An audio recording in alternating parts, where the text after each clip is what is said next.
Hello friends, welcome back. ನಾನು ನಿಮಗೆ ಈ ವಿಡಿಯೋದಲ್ಲಿ ನೀವೇನಾದರೂ ಒಂದು ಮನೆ ಕಟ್ಟಿಸ್ಬೇಕು ಅಂತ ಪ್ಲಾನ್ ಮಾಡ್ಕೊಂಡಿದ್ರೆ, ನೀವೊಂದು ಮನೆ ಕಟ್ಟಬೇಕಂದಾಗ ಬ್ರಿಕ್ಸು ತುಂಬ ಇಂಪಾರ್ಟೆಂಟ್ ಮೆಟೀರಿಯಲ್ ಆಗುತ್ತೆ. ನಾವು ಒಂದು ಮನೆಯ ಕ್ವಾಲಿಟಿ ಚೆನ್ನಾಗಿ ಇರಬೇಕಂದಾಗ ನಾವು ಒಂದು ಒಳ್ಳೆಯ ಬ್ರಿಕ್ಸನ್ನು ಚೂಸ್ ಮಾಡ್ಕೊಳ್ಬೇಕು. ಯಾವ ರೀತಿಯಲ್ಲಿ ಒಂದು ಬ್ರಿಕ್ಸ್ನ ಚೂಸ್ ಮಾಡ್ಕೊಳ್ಬೋದು, ಯಾವೆಲ್ಲ ಟೆಸ್ಟ್ಗಳು ಮಾಡಿದ್ರೆ ನಾವು ಚೂಸ್ ಮಾಡಿರುವ ರೆಡ್ ಬ್ರಿಕ್ಸು ಒಳ್ಳೆ ಕ್ವಾಲಿಟಿದಾಗಿರುತ್ತೆ ಅನ್ನೋದನ್ನ ಈ ವಿಡಿಯೋದಲ್ಲಿ ನಿಮಗೆ ಡೀಟೇಲ್ ಆಗಿ ತಿಳಿಸ್ಕೊಡ್ತಾ ಇದ್ದೀನಿ.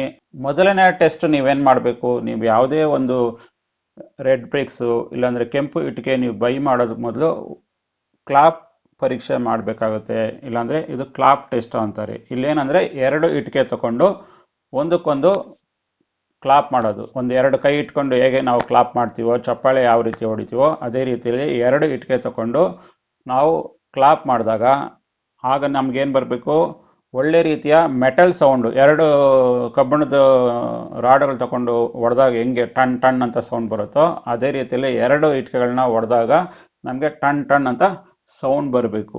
ಮತ್ತು ಆ ಥರ ನಾವು ಎರಡು ಇಟ್ಟಿಗೆನ ಕ್ಲಾಪ್ ಮಾಡಿದಾಗ ಇಲ್ಲ ಚಪ್ಪಾಳೆ ರೀತಿಯಲ್ಲಿ ಹೊಡೆದಾಗ ಆ ಇಟ್ಟಿಗೆಗಳು ಬ್ರೇಕ್ ಆಗಬಾರ್ದು. ಅದು ಕೂಡ ನಾವು ಚೆಕ್ ಮಾಡ್ಕೊಳ್ಬೇಕು. ಮತ್ತು ಯಾವುದೇ ಕ್ರಾಕ್ ಕೂಡ ಬಿಡಬಾರ್ದು ಈ ರೀತಿಯ ಟೆಸ್ಟ್ ಮಾಡಿದಾಗ. ಮತ್ತು ಎರಡನೆಯ ಟೆಸ್ಟ್ ಏನು ಮಾಡಬೇಕು ಅಂದರೆ, ಇಟ್ಟಿಗೆ ತಗೊಳ್ಬೇಕು. ನೀವು ಕೈಯಲ್ಲಿ ಒಂದು ಇಟ್ಟಿಗೆ ತಗೊಂಡು 4 ಅಡಿ ಮೇಲೆಯಿಂದ ಕೆಳಗೆ ಬಿಡಬೇಕು. 4 ಅಡಿಯಿಂದ ಕೆಳಗಡೆ ಬಿಟ್ಟಾಗ ಆ ಇಟ್ಟಿಗೆ ಹೊಡಿಬಾರ್ದು, ಮತ್ತು ಆ ಇಟ್ಟಿಗೆ ಮುರಿಬಾರ್ದು, ಮತ್ತು ಬಿರುಕು ಕೂಡ ಬೀಳಬಾರ್ದು. ಆ ಥರ ರೆಡ್ ಬ್ರಿಕ್ಸ್ ಇಟ್ಟಿಗೆ ಒಳ್ಳೆಯ ಕ್ವಾಲಿಟಿದು ಅಂತ ನೀವು ಕಂಡುಹಿಡ್ಕೊಳ್ಬೋದು. ಅದೇ ರೀತಿಯಲ್ಲಿ ನಿಮಗೆ ಮತ್ತೊಂದು ಟೆಸ್ಟ್ ನೀವೇನು ಮಾಡ್ಕೊಳ್ಬೋದು ಅಂದರೆ ಕ್ರಾಕ್ ಪರೀಕ್ಷೆ. ನೀವೇನು ಮಾಡಬೇಕು, ಪ್ರತಿಯೊಂದು ಇಟ್ಟಿಗೆನೂ ನೀವೇನು ಬೈ ಮಾಡೋದು ಮೊದಲು ಅಟ್ಲೀಸ್ಟ್ ಒಂದು ಸ್ಯಾಂಪಲ್ ಆಗಿ ಒಂದು ಅಷ್ಟು ಇಟ್ಟಿಗೆಗಳನ್ನ ತಗೊಂಡು ಅದರ ಸುತ್ತಮುತ್ತಲು ಎಲ್ಲನೂ ನೀವು ಚೆಕ್ ಮಾಡ್ಕೊಳ್ಬೇಕು. ಏನಾದರೂ ಕ್ರಾಕ್ ಬಿಟ್ಟಿದೆಯಾ, ಮತ್ತು ಎಲ್ಲ ನೈಸ್ ಆಗಿದೆಯೋ ಇಲ್ಲಾಂದರೆ ಸ್ಮೂತ್ ಇಲ್ವೋ ಅವೆಲ್ಲ ಚೆಕ್ ಮಾಡ್ಕೊಳ್ಬೇಕು. ಮತ್ತು ಎಲ್ಲ ಕಂಪ್ಲೀಟ್ ಇಟ್ಟಿಗೆ ಎಲ್ಲನೂ ಒಂದೇ ರೀತಿಯ ಶೇಪಲ್ಲಿ ಇರಬೇಕು.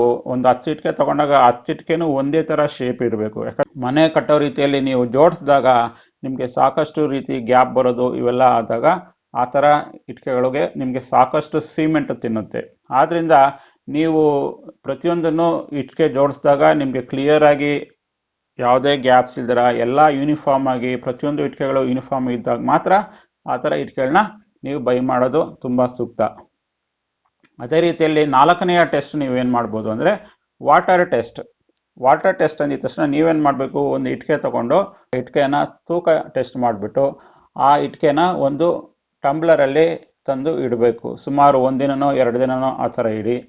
ಆ ಥರ ಇಟ್ಬಿಟ್ಟು ಮತ್ತೆ ಆ ಇಟ್ಟಿಗೆನ ವಾಪಸ್ ತಗೊಂಡಾಗ ನಿಮಗೆ ಮೋರ್ ದೆನ್ 15% ತೂಕ ಜಾಸ್ತಿ ಆಗಿರಬಾರ್ದು. ಈಗ ಒಂದು ಇಟ್ಟಿಗೆ ಒಂದು 10 kg ಇದ್ದರೆ 15%ಗಿನ್ನ ಜಾಸ್ತಿ ಆಗಿರಬಾರ್ದು. 15% ಅಂದರೆ 11.5 kgಗಿನ್ನ ಟೋಟಲ್ ಇಟ್ಟಿಗೆ ವೆಯ್ಟು ಜಾಸ್ತಿ ಆಗಿರಬಾರ್ದು. ಇನ್ ಕೇಸ್ ಏನಾದರೂ ಜಾಸ್ತಿ ವೆಯ್ಟ್ ಆಗಿದ್ರೆ, ಈಗ 10 kg ಇಟ್ಟಿಗೆ 15 kg ಆಗೋದು, ಇಲ್ಲಾಂದರೆ 13 kg ಆಗೋದು, 14 kg ಆದರೆ ಆಗ ಆ ಇಟ್ಟಿಗೆಯಲ್ಲಿ ಜಾಸ್ತಿ ನೀರಿನ ಅಂಶ ಶೇಖರಣೆ ಆಗುತ್ತೆ. ಆಗ ಅಂಥ ಇಟ್ಟಿಗೆಗಳು ಕಟ್ಟೋದಕ್ಕೆ ಸೂಕ್ತವಾಗಿರೋ ಇಟ್ಟಿಗೆಗಳೆಲ್ಲ.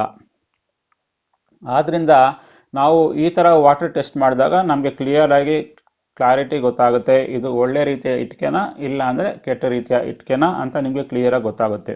ಆದ್ದರಿಂದ ನೀವು ಒಂದು ಇಟ್ಟಿಗೆನ ಬೈ ಮಾಡಬೇಕಂದಾಗ ನೀವು ಯಾವುದೇ ಒಂದು ಇಟ್ಟಿಗೆ ಗೂಡಿಗೆ ಆ ಇಟ್ಟಿಗೆ ಗೂಡಲ್ಲಿ ಕೆಲವು ಸ್ಯಾಂಪಲ್ ಇಟ್ಟಿಗೆಗಳು ತಗೊಂಬಂದು ನೀವು ಈ ರೀತಿಯ 4 ಟೆಸ್ಟ್ಗಳು ಮಾಡಿದಾಗ ನಿಮಗೆ ಕ್ಲಿಯರಾಗಿ ಗೊತ್ತಾಗುತ್ತೆ.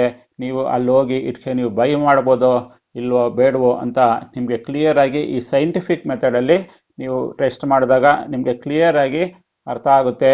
ಆಗ ಮಾತ್ರ ನೀವು ಒಂದು ಒಳ್ಳೆ ರೀತಿಯ ಮನೆಗೆ ಇಟ್ಟಿಗೆನ ನೀವು ಬೈ ಮಾಡ್ಬೋದು, ಒಂದು ಬ್ರಿಕ್ಸ್ನ ಬೈ ಮಾಡ್ಬೋದು ಅಂತ ಹೇಳುವ ಮೂಲಕ ಈ ವಿಡಿಯೋನ ನಾನು ಇಲ್ಲಿಗೆ ಮುಗಿಸ್ತಾ ಇದ್ದೀನಿ. ನಿಮಗೆ ಈ ವಿಡಿಯೋ ಇಷ್ಟ ಆಗಿದ್ರೆ ಖಂಡಿತವಾಗಿ ಲೈಕ್ ಮಾಡಿ. ಮತ್ತು ನೀವು ನಮ್ಮ SuccessLoka ಯೂಟ್ಯೂಬ್ ಚಾನಲ್ ಇದುವರೆಗೂ ಸಬ್ಸ್ಕ್ರೈಬ್ ಮಾಡ್ಕೊಂಡಿಲ್ಲ ಅಂದರೆ ಖಂಡಿತ ಸಬ್ಸ್ಕ್ರೈಬ್ ಮಾಡ್ಕೊಳ್ಳಿ. ಮತ್ತು ಬೆಲ್ ಐಕನ್ ಕ್ಲಿಕ್ ಮಾಡಿದ್ರೆ ನಮ್ಮ ಎಲ್ಲ ಮುಂದಿನ ವೀಡಿಯೋಗಳು ನಿಮಗೆ ಖಂಡಿತವಾಗಿ ಸಿಗುತ್ತೆ. ನಾವು ಸಿಗೋಣ ಮತ್ತೊಂದು ವಿಡಿಯೋದಲ್ಲಿ. ಅಲ್ಲಿವರೆಗೆ ಬಾಯ್.